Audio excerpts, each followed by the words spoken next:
நேயர்களுக்கு அன்பு வணக்கங்கள். நான் உங்கள் தலைவர் தமிழன் ஜஸ்டின். இன்றைக்கு நாம யாரை பார்க்கவிருக்கோம் அப்படின்னா,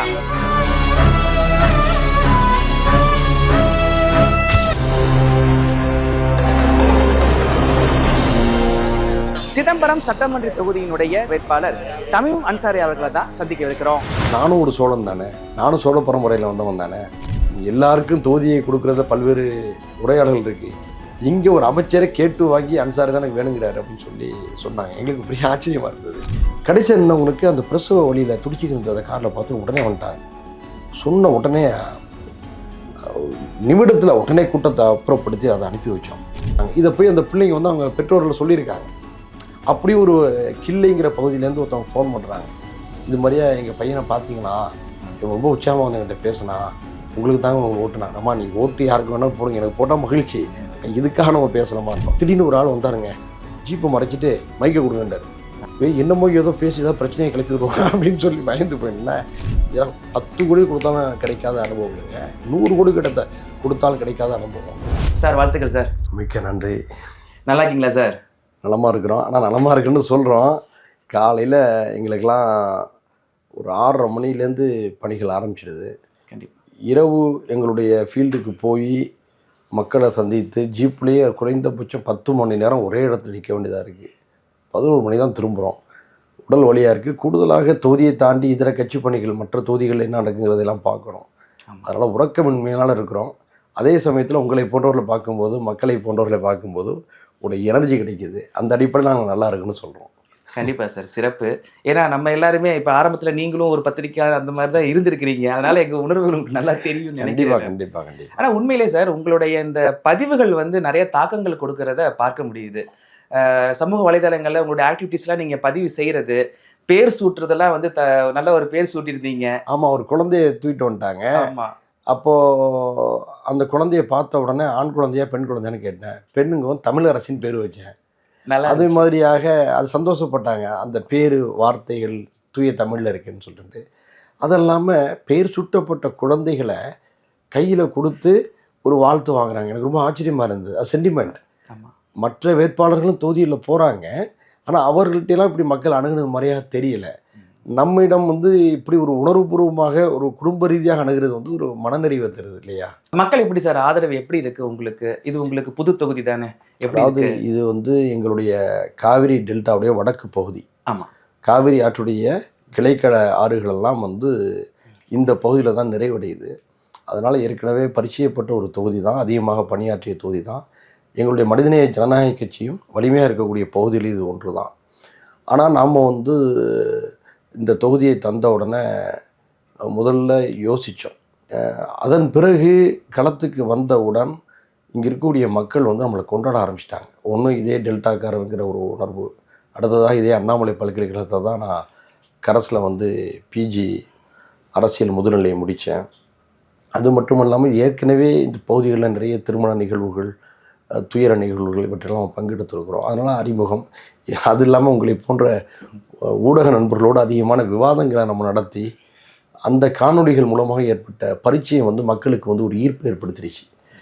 ஒரு விவாதங்களில் பங்கேற்கக்கூடியவர், அறிவுசார் மக்களோடு தொடர்புடையவர், மக்களுடைய பிரச்சனைகளை தொகுதிகளை தாண்டி மாநிலம் தழுவிய அளவுக்கு, தேசியம் தழுவிய அளவுக்கு, உலகளாவிய விஷயங்களை கவனம் செலுத்தக்கூடிய ஒரு வேட்பாளர் நமக்கு வந்துட்டாருங்கிற அடிப்படையில் கொண்டாட ஆரம்பிச்சிட்டாங்க. இது வந்து ஆரம்பத்தில் இருந்த எங்களுடைய சோர்வை நீக்கி உற்சாகத்தை தந்துருச்சு.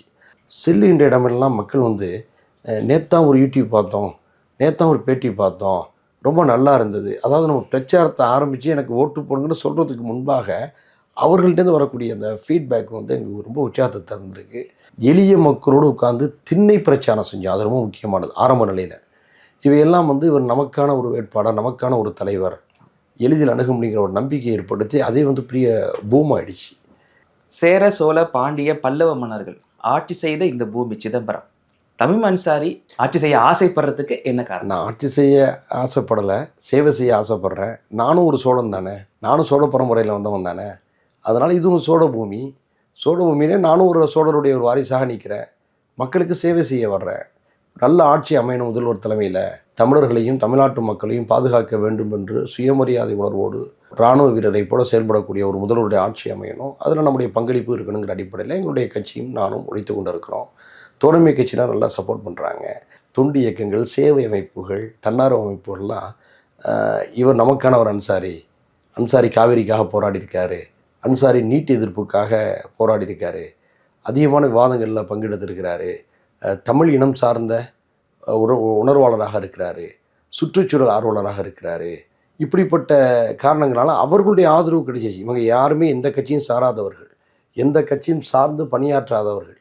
இதுவெல்லாம் நாங்கள் எதிர்பாராத ஒரு ஃபீட்பேக். அப்படி இருக்கும் பொழுது இந்த மண்ணில் ஒரு சோழனுடைய வாரிசாக, ஒரு சோழ பரம்பரையை சேர்ந்தவனாக, ஒரு சோழர் ஆட்சி செய்த பகுதியில் பிறந்து வளர்ந்தவனாக இருக்கும்போது இங்கே நான் சேவை செய்ய வரணும்னு சொல்லி விரும்பியதில் ஆச்சரியம் இல்லை. மக்கள் அதை ஏற்றுக்கொண்டதுலேயும் ஆச்சரியம் இல்லை.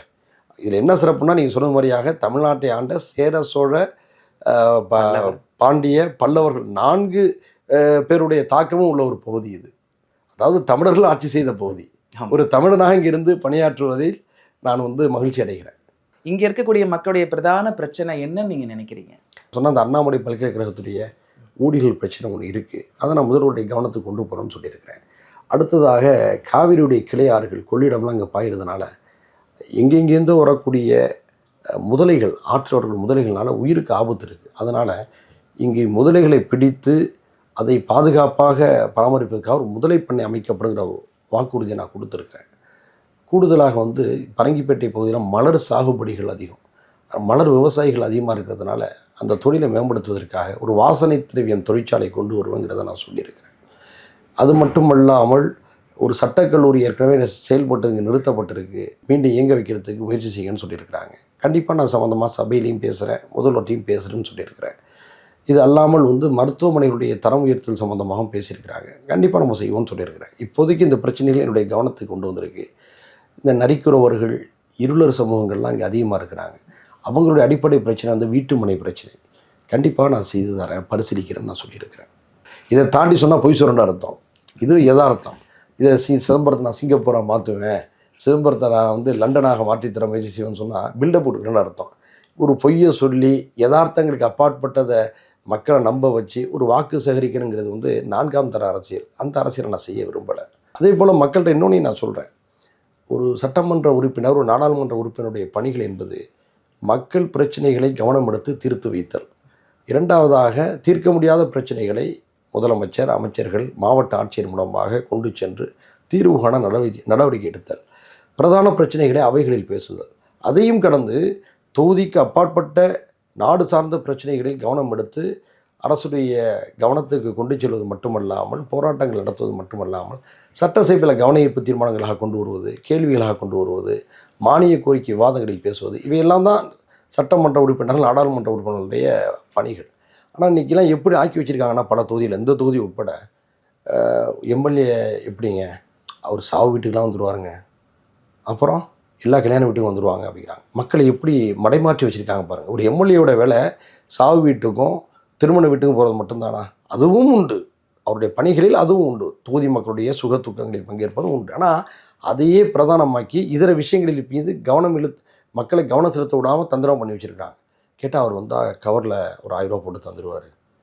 எப்படிலாம் அரசியலை கெடுத்து வச்சுருக்காங்க பாருங்கள். மக்களுக்கு தனிப்பட்ட முறையில் அவங்கள சென்டிமெண்ட்டாக டச் பண்ணிவிட்டு தொகுதிக்கு அடிப்படையில் செய்ய வேண்டிய நியாயமான பணிகளை செய்யாமல் மக்களை ஏமாற்றக்கூடிய ஒரு வேலைகள் நடக்குது. அதையெல்லாம் தகர்க்கணும்னு நம்ம விரும்புகிறோம். மக்கள்கிட்ட பேசுகிறோம் ஓப்பனாக. கூடுதலாக நாங்கள் என்ன சொல்கிறோம், வெடிக்காதீங்கன்னு சொல்கிறோம். யார் சொல்லுவா? அப்படி சொன்னால் தப்பாக நினச்சிடுவாங்க, மக்கள் தப்பாக நினச்சிடுவாங்க, நம்மளோட இருக்கிற தொண்டர்கள் தப்பாக அப்படி தான் எல்லாம் நினைக்கிறாங்க. அப்படி தான் அரசியல் ஆகிப்போடி. நான் ஓப்பனாக கண்டிக்கிறேன். நீங்கள் டபாண்டு பயங்கரமான சத்தத்தோடு வெடியை போடுறீங்க. ஒரு பொது வீதியில் போட்டால் கூட பகலில் சாதாரணமாக போயிடும். குடியிருப்பு பகுதியில் வெடியை போடுறீங்க. கர்ப்பிணிகள் 8 மாதம் 9 மாதம் நிறைய மாத கர்ப்பிணிகள் அதிர்ச்சி ஏற்படும். இதய நோயாளிகளுக்கு அதிர்ச்சி ஏற்படும். பிறந்த குழந்தைங்க 6 மாத குழந்தைங்க, ஒரு வருஷ குழந்தைங்க தொட்டியில் தூங்கிடும், அதிர்ச்சி அடையும். அடுத்ததாக பறவைகள்லாம் காலையிலையும் சாயந்தரம் கூட்டில் நிற்குது. போடுற சத்தத்தில் வெட்டிச்சு, சத்தத்தில் பதறி பறக்குது. இதெல்லாம் நமக்கு தேவையா? ஓப்பனாக நான் சொல்லிட்டேன். எல்லாம் தாண்டி சுற்றுச்சூழல் சீரழிவு இருக்குது. தயவு செய்து வெடியை போடாதீங்கன்னா பகிரங்கமாக பரப்புரை செய்கிறேன். யார் சார் செய்வாதெல்லாம்? அரசியலை தாண்டி விழிப்புணர்வு கொடுக்குறோம். அடுத்ததாக நிறைய பிள்ளைகளை சந்திக்கிறோம். 10 வயசு 12 வயசு பிள்ளைகள். அவன்கிட்ட என்ன உரையாடுறோம், என்ன படிக்கிற, எதிர்காலத்துக்கு என்னவா நீ வர விரும்புகிறங்கிறத உரையாடுறோம். உரையாடிட்டு அவங்க சொன்னோம், தலைவர்களை தியேட்டரில் தேடாத தம்பி, சினிமா ஒரு பொழுதுபோக்கை வச்சுக்கோ. பிரச்சாரம் மட்டும் நாங்கள் செய்யலை சார், கருத்தியல் அறிவுரைகளையும் வழங்குகிறோம், கருத்துரை பரப்புரைகளையும் நாங்கள் முன் வைக்கிறோம். ஒரு மாற்று சிந்தனைகளை விரும்பக்கூடிய மக்களால் கொண்டாடப்படுது. இதை நாங்கள் வந்து தேர்தல் அரசியலுக்காக செய்யலை. உங்களுக்குலாம் தெரியும், எப்போதுமே நாங்கள் செய்யக்கூடிய விஷயத்தை தேர்தல் அரசியலுக்காகவும் செய்கிறோம். அதுலேயும் அதன் மூலமாக ஒரு பரப்புரை நாங்கள் மேற்கொள்கிறோம். இப்போ இந்த முறை கூட்டணி கட்சிக்கு வந்து வாய்ப்பு கொடுத்துருக்குறாங்க. நீங்கள் களத்தில் போகும் பொழுது அவங்களுக்கு முழு உதவிகள் கொடுக்குறாங்களா? கடந்த 25 ஆண்டுகளாக இந்த தொகுதியை திமுக கூட்டணியோ கைப்பற்ற முடியாத ஒரு நிலை இருந்திருக்கு. இந்த சூழலில் இந்த தொகுதிக்கு நான் வர வேண்டும் என்று விரும்பி அழைத்தது மாண்புமிகு அமைச்சர் அண்ணா எம்.ஆர்.கே. பன்னீர்செல்வம். அவன் முதலமைச்சர் வந்து திமுக கூட்டணியில் வந்து சிதம்பரத்தை கூட்டணி கட்சிக்குன்னு ஒதுக்குன்னு முடிவு செஞ்ச உடனே முதல்வர்கிட்டையே அப்படி கூட்டணி கட்சிக்கு ஒதுக்கீடு சொல்கிறாங்க தான் மனிதநேய ஜனநாயக கட்சி கொடுங்க, அந்த கட்சி கொடுத்தா மோஸ்ட்லி அன்சாரி தான் வேட்பாளராக அந்த கட்சியில் நிறுத்துவாங்க, எனக்கு ஃப்ரெண்ட்லியாக போய்டுன்னு சொல்லி இவர் தான் கேட்டு வாங்கினது. பேச்சுவார்த்தை குழுவில் இதை வந்து அண்ணன் ஏவா வேலு, அண்ணன் நேரு இவங்களே சொன்னாங்க, என்னப்பா அன்சாரி, எல்லாருக்கும் தொகுதியை கொடுக்குறத பல்வேறு உரையாடல்கள் இருக்குது, இங்கே ஒரு அமைச்சரை கேட்டு வாங்கி அன்சாரி தான் எனக்கு வேணுங்கிறாரு அப்படின்னு சொல்லி சொன்னாங்க. எங்களுக்கு பெரிய ஆச்சரியமாக இருந்தது. நட்பு அடிப்படையில் இங்கே வந்த உடனே சும்மா சொல்லக்கூடாது, அமைச்சர் அண்ணா வந்து அவர் நிற்பதாக கருதி களத்தில் இறங்கினார். எல்லா விஐபிகள் கட்சியினரை நேரடியாக அவரே கூப்பிட்டு போயிட்டு வேலை செஞ்சார். இன்னொன்று, இந்த தொகுதியில் வந்து நம்முடைய திமுகவுடைய மாவட்ட பொருளாளர் சகோதரர் சேர்மன் கதிரவன் அவர்கள் நிற்பார்னு சொல்லி ஒரு பரவலாக எதிர்பார்ப்பு திமுகவிடம் இருந்தது. அது அவர் அமைச்சருடைய மகனாகவும் இருக்கிறாரு. கூடுதலாக 2 ஆண்டுகளாக இந்த தொகுதியில் அதிகமான மக்கள் பணிகளை அவருடைய அப்பாவோடு இணைந்து கட்சி ரீதியாக செஞ்சுருக்கிறார். அவருக்கு வந்து அந்த வாய்ப்பு இல்லை அப்படிங்கிறதுனால ஏதாவது கோச்சிக்கிடுவாங்களோ, வருத்தம் இருக்குமா அப்படிங்கிற ஒரு லேசாக ஒரு மனசில் இருக்கும்ல. கண்டிப்பாக அவரை போய் சந்தித்தோன்னா அவர் ரொம்ப சொன்னார், நான் அப்படி ஒரு எந்த எண்ணத்துலையும் இல்லை, கட்சியினர்கிட்ட அந்த எண்ணம் இருந்துச்சு அப்படின்னு சொல்லிட்டு. இன்றைக்கி அவர் தான் இரவும் பகலுமா எனக்காக இந்த சிதம்பரத்தில் நிற்கிறார். ராத்திரி 11 மணிக்கு பல இடங்களில் சுற்றி பண்ண முடிச்சு நேரம் சந்திக்கிறார். இதே இடத்துல தான் சந்தித்து நாளைக்கு என்ன செய்கிறது, நாளை மறுநாள் என்ன செய்கிறதுன்னு சொல்லி திட்டமிடுறாரு. எங்கேயாவது தொய்வு இருக்கிற செய்தி தெரிஞ்சால் உடனே ஃபோன் அடித்து பேசுகிறாரு. இப்போ சேர்மனாக இருக்கார்ல திரு செந்தில், அவர் ஒரு இலக்கியவாதி, ஒரு தமிழ் உணர்வாளர். அந்த அடிப்படையில் எனக்கு ரொம்ப செட் ஆகி கடுமையாக வேலை செய்கிறார். நான் நகர்ப்புறத்தை பற்றி கவலைப்படவே இல்லை, ஃபுல்லாக அவர் இறங்கி ரவுண்ட்ஸ் போய்கிட்டு இருக்கார். திமுக ஒன்றிய செயலாளர், பேரூர் செயலாளரும் ரொம்ப இணக்கமாக பணியாற்றுறாங்க. குறிப்பாக தோழமை கட்சியினர் வந்து 25 வருஷம் ஆச்சு, இந்த துறை எப்படியாவது நம்ம மீட்டே ஆகணும், நமக்கு ஏற்ற ஒரு வேட்பாளரும் கிடைச்சிட்டாரு, வேட்பாளராக மட்டுமல்லாமல் கூட்டணி கட்சியுடைய ஒரு தலைவராகவும் இருக்கிறதுனால முதல்ல நேரடியாக தொகுதி பிரச்சனையை பேச முடியும், எனவே இப்படிப்பட்ட ஒரு ஆள் நம்ம இழந்துடக்கூடாதுன்னு சொல்லி வெறிகொண்டு வேலை செய்கிறாங்க. இப்போ நீங்கள் இந்த பிரச்சாரத்தில் போகும் பொழுது உங்களுக்கு ரொம்ப கவர்ந்த ஒரு சுவாரஸ்யமான தருணம்னா நீங்கள் என்ன சொல்லுவீங்க? ஒரு பரப்புரையில் போய்கிட்டு இருக்கும்போது கடுமையான கூட்டம், திடீர்னு ஆம்புலன்ஸ் வந்து சிக்கிக்கிடுச்சு. மக்களுக்கு வந்து எல்லாருக்கும் எல்லா விஷயம் புரிஞ்சிடாதுல்ல. அவங்க நம்முடைய பரப்புரையில் உள்ள உத்வேகத்தில் அப்படியே கூடி நிற்கிறாங்க, ஆம்புலன்ஸ் ஹாரன் நிற்கிறாங்க. உன்னை பார்த்த உடனே எனக்கு கோவம் வந்துருச்சு. அது இயல்பான கோவம். ஏன்னா நம்ம எங்களுடைய மனிதநேய ஜனநாயக கட்சியின் சார்பாக ஆம்புலன்ஸ் சேவையெல்லாம் நடத்திக்கிட்டு இருக்கிறோம். அப்போது உடனே மக்கள்கிட்ட சொன்ன, பரப்புரை 2வது, ஏதோ ஒரு உயிர் போராடிக்கிட்டு இருக்குது, உடனே வழி விடுங்கன்னு சொன்ன உடனே சரமாரியாக நம்முடைய கூட்டணி கட்சி நிர்வாகிகள் அவசரமாக இறங்கி அந்த வழியை திறந்து விட்டு அந்த கூட்டத்தை அப்புறப்படுத்தி அந்த ஆம்புலன்ஸை வழி விட்டாங்க. அப்போது ஒரு மனநிறைவு. இந்த கூட்டத்தில் சிக்கி ஏதாவது ஒரு உயிர் போயிருந்துச்சின்னு சொன்னால் அந்த ஆம்புலன்ஸில் உள்ளவங்க தாமதமாகி காலம் முழுக்க நமக்கு உறுத்தும். இது மாதிரி 2 சம்பவங்கள். அப்போ அன்னைக்கு ஒரு 2 நாளைக்கு முன்பாக ஒரு 8 மணி பரப்புரையில் சரியான கூட்டம். திடீர்னு பார்த்தா கடைசியாக ஒரு 200 அடிக்கு அந்தன பிரசவ வலியினால் துடிச்சு இருக்கக்கூடிய ஒரு பெண் காரில் இருந்திருக்கிறாங்க. அவங்களுக்கு என்ன பயன்னா, அரசியல் கட்சிக்காரங்க கூட்டத்தை நடத்துகிறாங்க, அவங்கள்ட்ட நம்ம எப்படி கோரிக்கை வைக்க முடியும், அந்த தொண்டர்கள் எப்படி அணுகிறாங்கன்னு தெரியும் சொல்லி பயந்து இருந்திருக்கிறாங்க. இப்போ எங்கள் மனிதநேய ஜனநாயக கட்சியை சேர்ந்த சகோதரர்கள் அவங்க வந்து என்னென்னா பரப்பு நடக்கும்போது அங்கங்கே நிற்பாங்க, மக்களுடைய ஃபீட்பேக் என்னங்கிறத கண்டுகொள்ளுக்காக ஒரு டீமை நாங்கள் போட்டு வச்சுருக்கோம். கடைசி என்னவங்களுக்கு அந்த பிரசவ வழியில் துடிச்சிக்கிட்டு அந்த காரில் பார்த்து உடனே வந்துட்டாங்க. சொன்ன உடனே நிமிடத்தில் உடனே கூட்டத்தை அப்புறப்படுத்தி அதை அனுப்பி வச்சோம். அதெல்லாம் ஒரு மனநிறைவாக இருக்கு இந்த பணிகளில். இதை கூட நாங்கள் வீடியோ எடுக்கலை, ஒரு தொலைக்காட்சி செய்தியாளர்கள் அதை எடுத்து அதை செய்தியாக்கி விட்டோம். அதுக்கப்புறம் தான் அது வெளி உலகக்கே தெரிஞ்சு. அப்புறம் வந்து 2-3 இடங்களில் மாற்றுத்திறனாளிகளை பார்க்க முடிச்சு. அவங்க வந்து எனக்கு சால்வை போட்டு ஏதாவது மரியாதை செய்யணும்னு நினைக்கிறாங்க. அவங்க எந்த கட்சியும் சாராதவங்க. இந்த டிவி விவாதங்களில் வந்து நம்மளை பார்த்தவங்க. அப்போ வந்து நம்ம புரிஞ்சுக்கிட்டு உடனே இறங்கி போய் பெரும்பாலும் வேட்பாளர்கள் ஜீப் போட்டு இறங்குறது வந்து ரொம்ப குறைவு. காரணம் இறங்க முடியாது, அவங்களால இயலாது, இந்த நெருக்கடிகள். அங்கே போய் அவங்களுக்கு நமக்கு சால்வை போட வந்தவங்கள வாங்கிக்கிட்டு அவங்களுக்கும் சால்வை போட்டோன்னு சில பேர் கண்கலங்கினாங்க. வண்டியை அதே மாதிரியாக வந்து ஒரு குழந்தைக்கு வந்து பார்வை இல்லை, ஆனால் அவங்க வீட்டில் சொல்லியிருப்பாங்க போல இருக்கு, இவர் வந்து இப்படி ஒருத்தர் வேட்பாளர் நிற்கிறாரு போகிறார் வரும். அந்த குழந்தை வந்து நம்மளை சந்திக்கணும்னு விரும்புது, பார்வையற்ற ஒரு குழந்தை. யோசிச்சு பாருங்களேன்.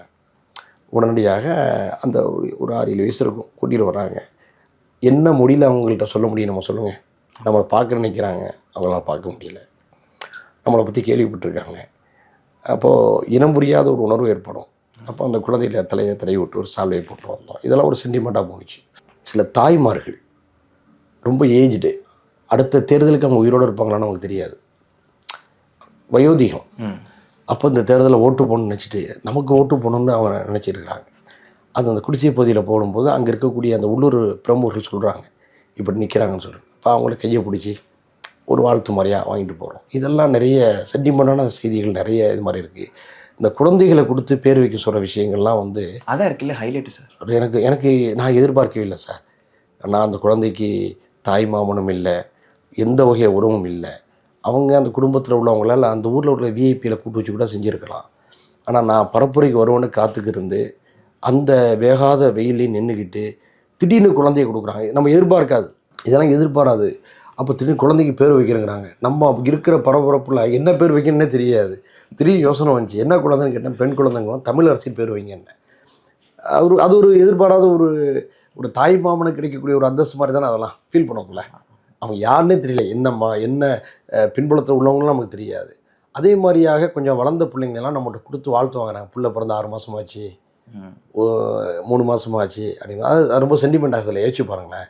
இதெல்லாம் மற்ற வேட்பாளர்களுக்கு கிடைச்சது மாதிரி எனக்கு தெரியலை.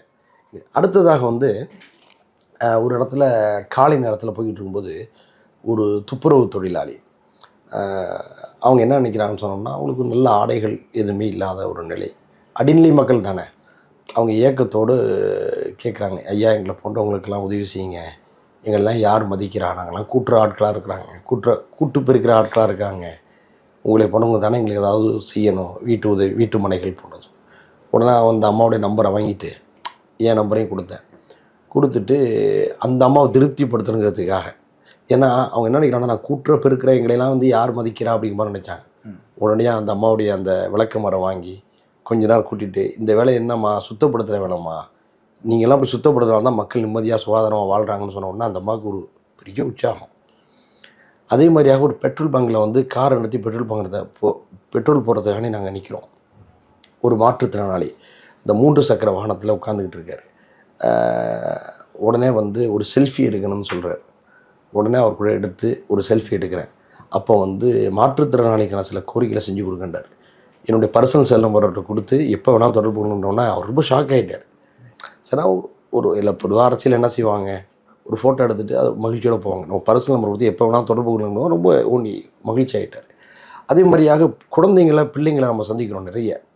அவங்களாம் கூப்பிட்டு வச்சு நம்ம வந்து கேட்குறோம். என்ன கேட்கணும்னு சொன்னோம்னா, தம்பி என்ன படிக்கிற, என்ன வாங்கணும்னு நினைக்கிற, அவங்க வீட்டு சூழல் என்ன, எல்லாத்தையும் கேட்குறோம். கேட்டுவிட்டு அவங்கள்ட்ட சொல்கிறோம், திரைப்படங்களை பாருங்கள், ரசிங்க, கைத்தட்டுங்க. ஆனால் வாழ்க்கையே திரைப்படங்கள்லேயும் சினிமா முகத்தை தொலைச்சிடாதீங்க, சமூக பொறுப்புணர்வோடு வாங்கன்னு சொல்கிறோம். இதை போய் அந்த பிள்ளைங்க வந்து அவங்க பெற்றோர்கள் சொல்லியிருக்காங்க.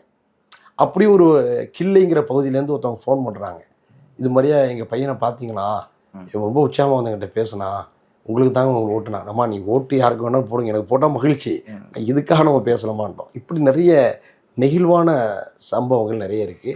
அதை விட திடீர்னு ஒரு ஆள் வந்தாருங்க, ஜீப்பை மறைச்சிட்டு மைக்கை கொடுங்கன்றார். நம்ம என்ன நினைப்போம், தடுத்தாலும் பிரச்சனை, ஏன்னா தேர்தல் நேரங்களில் சிக்கலாகிடும், என்னமோ ஏதோ பேசி ஏதாவது பிரச்சனையை கிளப்பி விடுவாங்க அப்படின்னு சொல்லி பயந்து போயின்னா பேசினார். இப்படி ஒரு நல்லிணக்கம் மிக்க வேட்பாளர் நம்ம தொகுதி கிடைச்சி பெருமைங்க. இவரை பேட்டியை பார்த்தோங்க, என்ன உறவு கொண்டாடுறாங்க, நல்லிணக்கம் கொண்டாடுறாங்க, இவங்கெல்லாம் மதம் சாதியெல்லாம் தான் ஆட்கள், இவங்களாம் நம்ம தாங்க ஜெயிக்க வைக்கணும்னு சொல்லி ஆக்ரோஷமாக பேசுகிறாரு. அவர் வந்து அந்த ஊருக்கு ஆரம்பிச்சுறாங்க, இவரெல்லாம் எந்த கட்சியும் சேராத ஆளுங்க, யார்ட்டையும் பேசவே மாட்டாருங்க அப்படின்னு சொல்லிட்டு உணர்ச்சி வசப்படுறார் அப்படியே. அப்போ நம்ம என்ன நினைக்கிறோம் சொன்னோம்னா, நம்ம எதை விரும்புகிறோமோ அதை மக்கள் விரும்புகிறாங்க.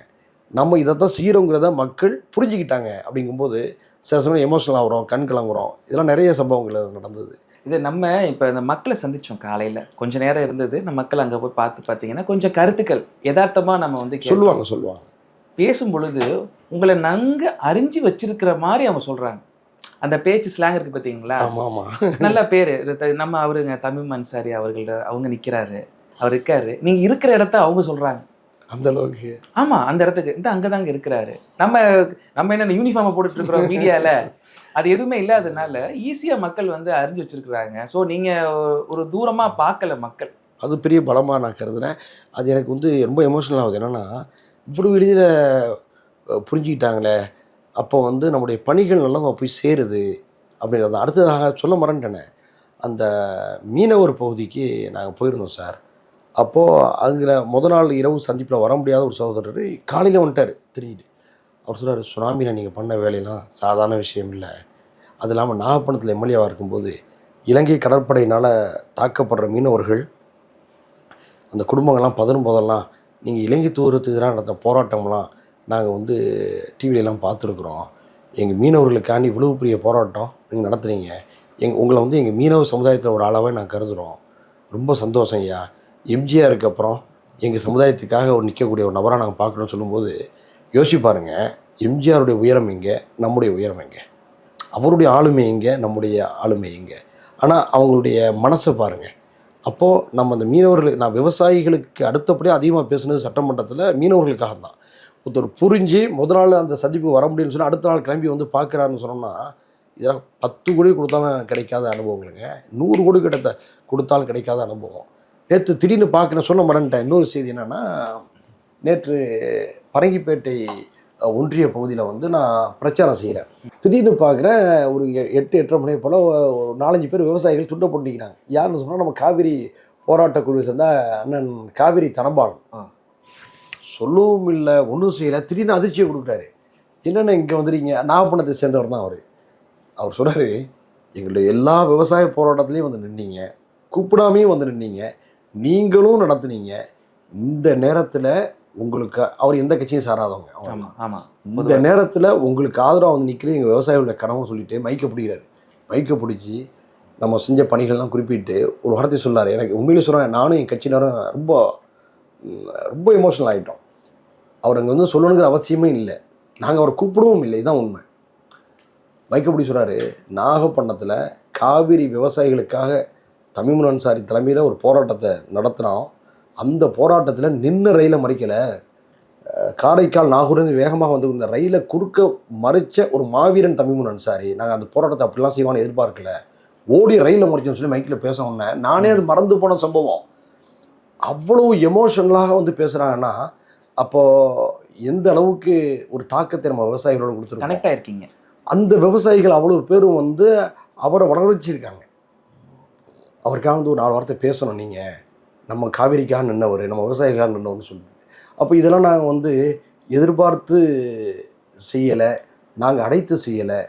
ஏற்கனவே கடந்த காலத்தில் நம்ம செஞ்ச பணிகளினால் உந்தப்பட்டவர்கள் தானாக முன் வந்து நமக்காக பரப்புரையில் இறங்குறாங்க. அப்படிங்கும்போது ரொம்ப மகிழ்ச்சியாக இருக்குது. தேடி வர்றாங்க. இப்போ நீங்கள் சொன்னீங்க, பத்திரிக்கையாளங்க எந்த அடையாளம் இல்லாமல் சாதாரண உரையாடும் போதே உங்களை ரொம்ப ஃப்ரெண்ட்லியாக பேசுகிறாங்க, இங்கே தான் தங்கியிருக்காருன்னு சொல்கிறாங்க, அந்தளவுக்கு மக்களோட நெருக்கமாயிட்டீங்கன்னு சொல்கிறீங்க. இப்போ நீங்கள் சொல்ல போய் தான் இந்த ஃபீட்பேக்கே நமக்கு தெரியுது. இப்போ நான் வந்து பார்த்தீங்கன்னா சிதம்பரம் தொகுதியில் இருக்கக்கூடிய ஒரு மக்கள், எனக்கு வாக்கு இருக்குது, நான் ஏன் உங்களுக்கு வாக்கு போடணும்? ஏற்கனவே 5 ஆண்டுகள் இதே டெல்டா பகுதியை சேர்ந்த நாகப்பட்டினத்தில் நான் பணியாற்றிய போது அங்குள்ள மக்களிடம் சென்று விசாரிங்க, என் மீது ஏதாவது குற்றச்சாட்டுகள் இருக்கிறதா, பொருளாதார முறைகேடுகள் இருக்கிறதா, அல்லது யாருக்காவது வேலை வாங்கித்தரேன்னு சொல்லி பணத்தை வாங்கினோமா, மணல் மாஃபியாக்களோட கூட்டு சேர்ந்தோமா, அல்லது சட்டவிரோத கும்பலுக்கு ஆதரவாக இயங்கினோமா, கள்ளச்சாராய கும்பலுக்கு ஆதரவாக இயங்கினோமா, இப்படிப்பட்ட கேள்விகளை கேளுங்க. அந்த மக்கள் க்ளீன் ஷீட்டில் எனக்கு பதில் தருவாங்க. அந்த மார்க் ஷீட்டை இந்த மக்களுக்கு நான் எடுத்து சொல்கிறேன், அந்த அடிப்படையில் என்னை ஆதரிங்கண்டு. அடுத்தது 2016-21 வந்து அதிகமாக சட்டமன்றங்களில் விவாதங்களில் சட்டமன்றத்தில் நடந்த விவாதங்களில் பங்கேற்று அதிகமாக பேசிய உறுப்பினரில் நான் 5வது இடத்தை பெற்றிருக்கிறேன். 6 மணி நேரம் 36 நிமிடங்கள் பேசியிருக்கிறேன். 48 நாட்களில் 56 முறை பேசியிருக்கிறேன். இவ்வளவு சாதனைகளை செய்த காரணத்தினால தான் மகாராஷ்டிரா மாநிலம் புனேயில் இருக்கக்கூடிய பீஸ் சர்வதேச பல்கலைக்கழகம். அரசியல் அறிவியலில் வந்து இந்தியாவிலேயே உச்சபட்ச பாடத்திட்டம் அங்கே தான் இருக்குது, வேறு எங்கேயுமே இல்லை. அந்த பல்கலைக்கழகம் 45 வயதுக்கு உட்பட்ட 4200 எம்எல்ஏக்கள் இந்தியா முழுக்க இருக்காங்க இல்லையா, அந்த எம்எல்ஏக்களுடைய பட்டியலில் இந்தியாவின் சிறந்த இளம் சட்டமன்ற உறுப்பினர் என்ற விருதை தலைநகர் டெல்லியில் வைத்து வழங்கியது. அப்போது இவ்வளவு நற்சான்றிதழ்களோடு நான் வர்றேன். கூடுதலாக நான் கலைஞர் தொடங்கி ஜெயலலிதா அம்மா, இன்றைய முதலமைச்சர், முந்தைய முதலமைச்சர் திரு ஓ பன்னீர்செல்வம் அவர்கள், திரு எடப்பாடி பழனிசாமி அவர்கள் என்று 5 முதலமைச்சரோடு பழகியிருக்கிறேன். 4 முதலமைச்சர்களோடு நிர்வாக ரீதியான தொடர்பு வச்சிருக்கிறேன். ஒரு கட்சியுடைய தலைவராகவும் இருக்கிறேன். கூடுதலாக ஒரு பத்திரிகையாளர், மனித உரிமை செயல்பாட்டாளர், சர்வதேச அரசியல் நோக்கர், ஒரு இலக்கியவாதி என்ற பல பரிணாமங்களோடு மக்களுக்கு நான் தொண்டாற்றி வருகிறேன். இவ்வளவு விஷயங்களையும் இந்த மக்களுக்கு சொல்லும் பொழுது, இந்த 13 வேட்பாளர்களில் உங்களுடைய தர மதிப்பீட்டை யோசிச்சு பாருங்கள். அதில் நான் சரியாக வந்தேன்னா எனக்கு ஓட்டு போடுங்கன்னு நான் சொல்கிறேன். உங்களுடைய முயற்சிகள் அனைத்தும் வெற்றி பெற நம்ம சேனல் சார்பாக வாழ்த்துக்கள். ரொம்ப நன்றிங்க.